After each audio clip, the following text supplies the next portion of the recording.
President Bola Tinubu is now Meanwhile, back in President Abuja Bola after Presidential landed at the Nnamdi 001 Azikiwe airplane landed International at the Airport Nnamdi at about Azikiwe International 7:40 Airport on at Tuesday. about 7.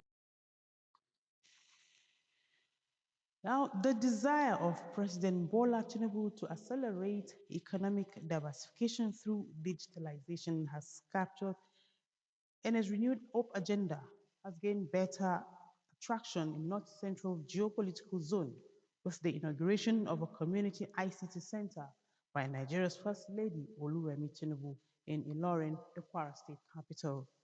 The inauguration of the center, which kickstarts her 3-day working visit to the state, marks another major leap in the ongoing collaboration between Renewed Hope Initiative and National Information Technology Development Agency (NITDA), which already saw the establishment of the first ICT community center in Bauchi State last year.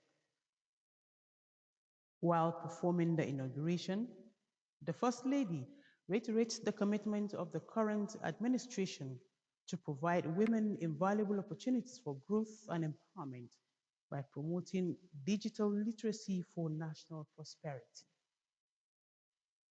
I have been informed that these centers have greatly benefited our youth, especially women and girls, by providing invaluable opportunities for growth and empowerment. I'm glad to hear about the success stories and the opportunities these centers afford members of these various communities that have benefited from this intervention. I urge members of this community to take full ownership of this center. The success of the center depends on your active participation and utilization of the resources available. This project is not just an investment in infrastructure, but a powerful statement about the essential role of technology in our survival and progress in the digital era. Technology is here to stay, and the only path forward is to aggressively invest in the skills and infrastructure that will secure a prosperous future for our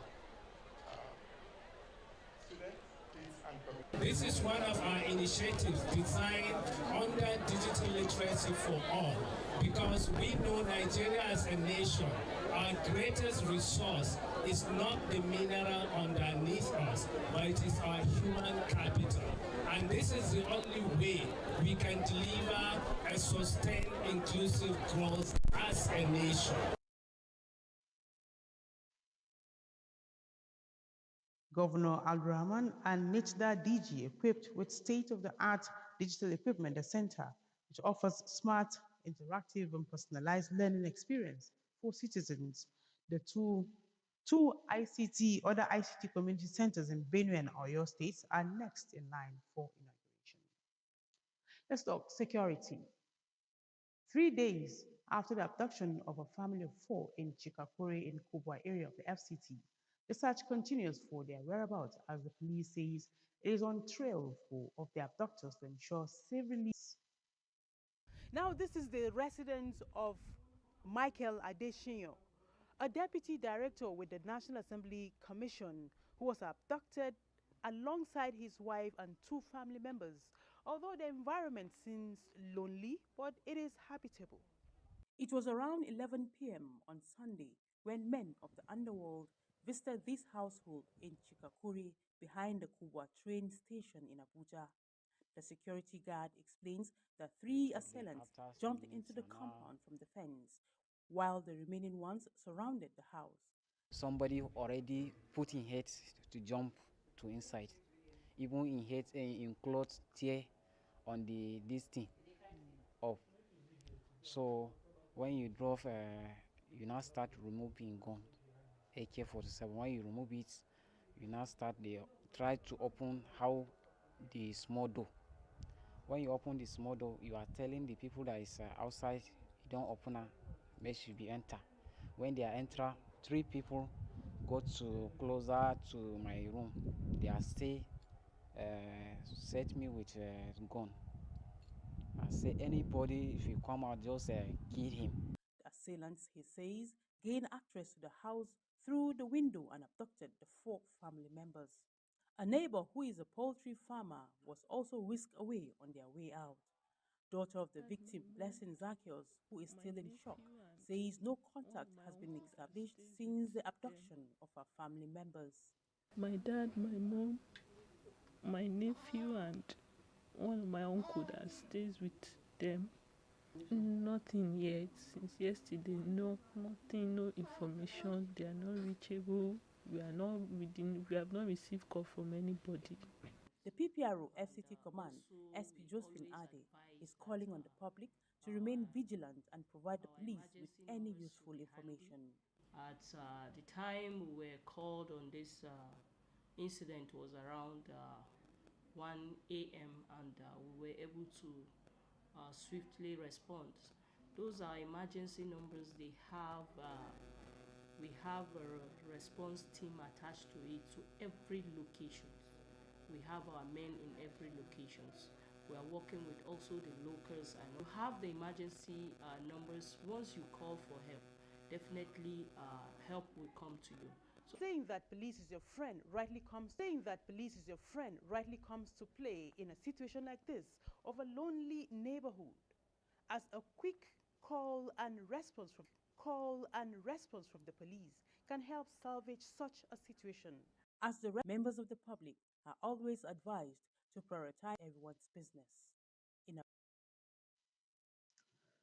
Meanwhile, the public has been cautioned to take personal. He appeared as a guest. Police Complaint Response Unit, created by the Regional Police, to ensure that the public have access to complain on issues affecting such maltreatment made from the police. The S4 is there, where I head as an Assistant Commissioner of Police.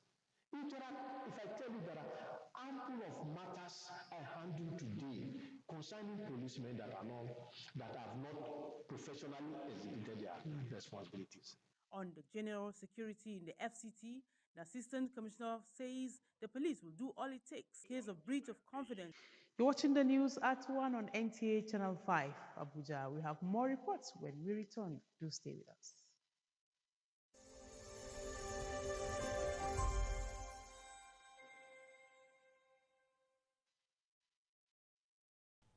I am Oluremi Tinubu, the global and national Stop TB champion. Many people have asked why I've chosen to champion the fight against a disease like tuberculosis. My reason stems from a deep personal experience. I once had a friend who unfortunately fell ill and concealed the nature of his sickness until it was too late. Eventually, after he passed, we discovered he had tuberculosis. Sadly, due to the stigma and discrimination surrounding the disease, he would not speak up or seek for help. His death was a painful reminder that we could have intervened and saved a life if only we had known earlier. Tuberculosis is an airborne disease that primarily affects the lungs, but can also impact other parts of the body. Being airborne means anyone, regardless of their social economic status, can contract it. In Nigeria, 1 person dies of TB-related illness every 7 minutes, amounting to 206 deaths every day. Globally, 1 person succumbs to TB every 25 seconds, which is a staggering 3,456 lives lost daily. These deaths are entirely preventable because TB is curable if detected and treated early. If you or someone you know has been coughing for 2 weeks or more, coughing up blood, experiencing night sweats, or losing weight drastically might be TB. Please visit the nearest government hospital or primary healthcare center for proper diagnosis and treatment. TB treatment is free in all government and some private health facilities. Let us also remember not to stigmatize or discriminate against TB patients or those who have been treated for TB. Individuals who have been cured of TB cannot infect others. I call on all stakeholders, especially the private sector, to join us in the fight to end TB in Nigeria. Together, we can make a difference. Remember, TB Anywhere is TB everywhere.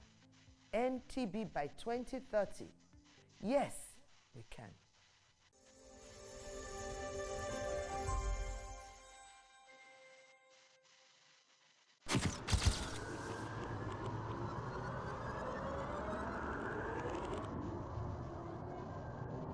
Good evening. Glad to have you join us. Thanks for joining us on Weekly News Wrap. Thank you very much for having me. And it is on that note we welcome you to today's edition of the program.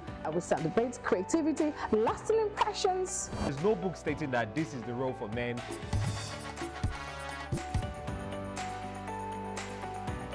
On the news. On the news at 7. The Daily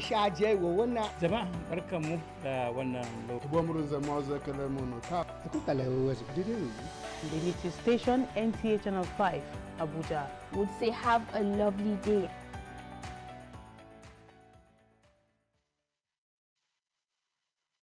Many thanks for staying tuned. Now, for accurate reportage with facts and balance, Federation of International Female Lawyers, FIDA, have engaged with some FCT media outfits as the new chairperson, Chioma, kickstarts the training. Media houses present were happy as it is the first of its kind. Safia Noma Uchi tells us more. The media parley is aimed for members of the new FIDA executives to acquaint themselves to media houses they will be working with. The chairperson, Chioma Onyenechea Uko, called for cooperation and collaboration from the media for them to render good quality services to women and children in the FCT. She, however, gave some areas of focus for the next 3 years. Some of the things FIDA Abuja hopes to achieve in the course of these 3 years. As of now, my predecessors have done a lot in the area of training paralegals across communities in the FCT, because sometimes FIDAM herself may not be on ground in some of the rural communities where these things happen in the FCT. Some of the focus is usually in the city center, which is not quite right.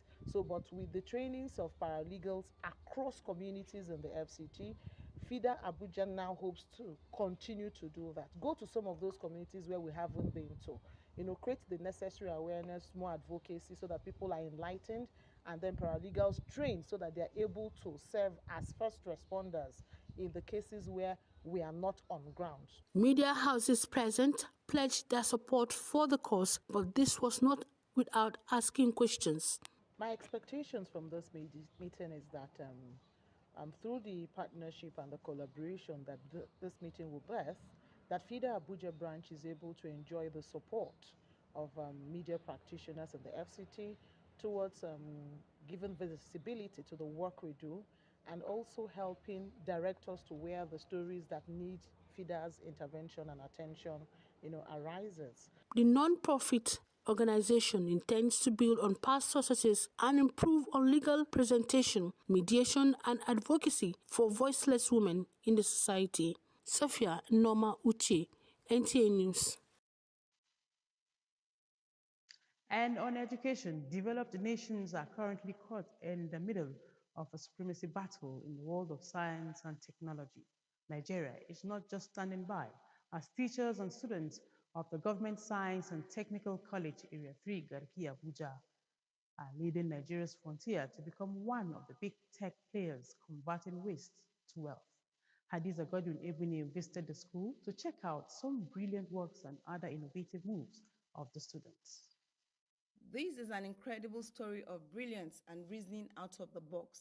The young innovators and investors say creativity using waste is not only innovative, but helps to protect the health of citizens in an environment filled with biodegradable materials as waste. This attempt, they add, is also with a view to improving on the revenue profile of the society with the creation of locally made products. We produced reusable sanitary pads from waste banana trunks, biogas from bio-waste, and composite floor and wall tiles from waste plastics. Our project is aimed at solving the Sustainable Development Goals, most especially Goal 13, which is climate action. You can use it for 6 months or more than. Like when you use it now, after you want to bathe, you now wash it. you put inside the water to soak after the blood will remove, and you now wash it, then sun dry it. When it comes dry now, you can use it again. These waste animal bones, when they are being left, they affect the health of those people living within vicinities of abattoirs, causing a lot of disease to them because of the pathogens like bacteria and fungi, which causes global warming, in turn resulting to climate change. We came up with a solution of converting these waste animal bones and palm carnations into efficient vehicle brake pads. The principal of Government Science and Technical College, Area 3, Garki, James Musakuta says, with the innovations and inventions of the students, if given more support and adequate equipment and materials, the products can be produced in commercial quantity for not just the economic growth, but for the prevention of the ozone layer. There was a time we went into project and a teacher discovered that we can convert some waste products into ethanol, which is petrol, and we did that just in form of project. Apart from that, there was a time during this COVID-19, one day we were talking about is mostly hand washing, this and that. We came up with also what we call COVID washer. Instead of using your hand to operate the tap, we transfer it to the legs. You use your leg to operate the liquid soap. You use your right leg to operate the water. So no contamination of the system. How do this brain converge in a place?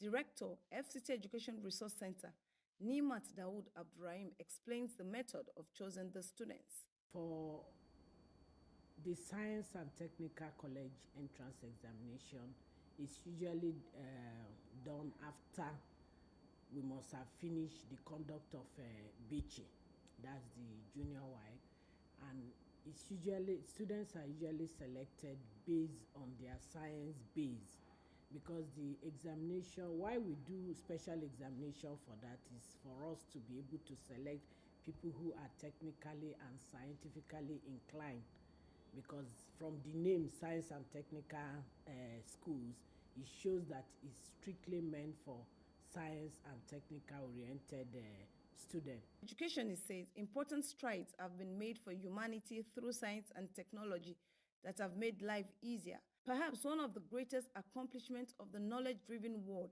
was the management of the global outbreak of the novel COVID-19. This is proof that innovations and inventions save the world. Hadiza Godwin Ebuni, NTA News. In October last year, AMAC Chairman Mekalangut Zaka ordered the suspension of stop and search check operations by the AMAC task force due to complaints of harassment and nuisance. However, our correspondent Kama Kama reports that the task force has resumed operation in January 2025, sparking concerns amongst motorists. A drive through the city center, particularly around the Useitu Azes, reveals the presence of AMAC task force operatives conducting stop and check routines. Despite the earlier suspension, this development has left many wondering why the task force has resumed operations.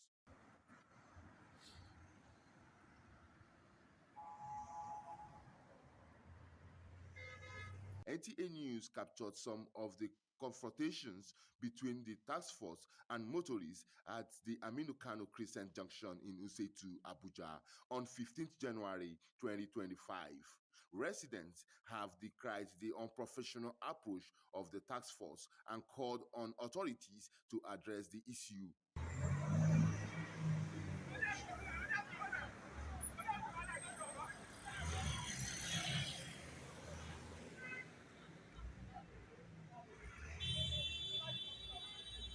This resurgence of the AMAC task force and the manner of operations has raised concern about the safety and well-being of FCT residents. The public is urging the authorities to take necessary measures to curb the menace and ensure peaceful environment for all. Kama Kama, NTA News.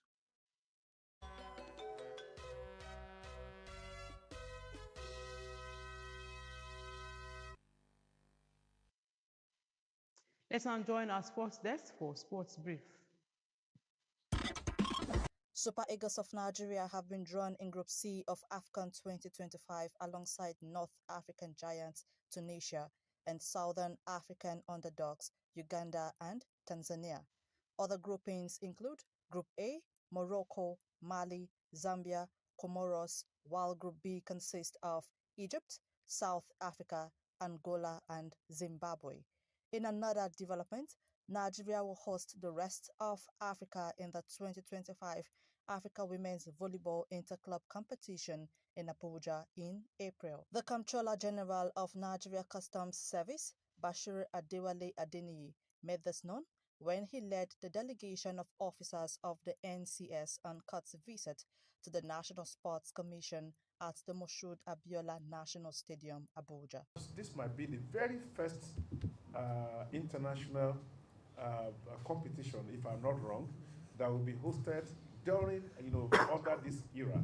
And we are likely going to see all our athletes changing their dance steps and winning all available laurels. I will commit the National Sports Commission. Whatever that is needed to make this a success, we will work to make sure it's a success and lay a marker and a foundation for other tournaments and competitions to be hosted here.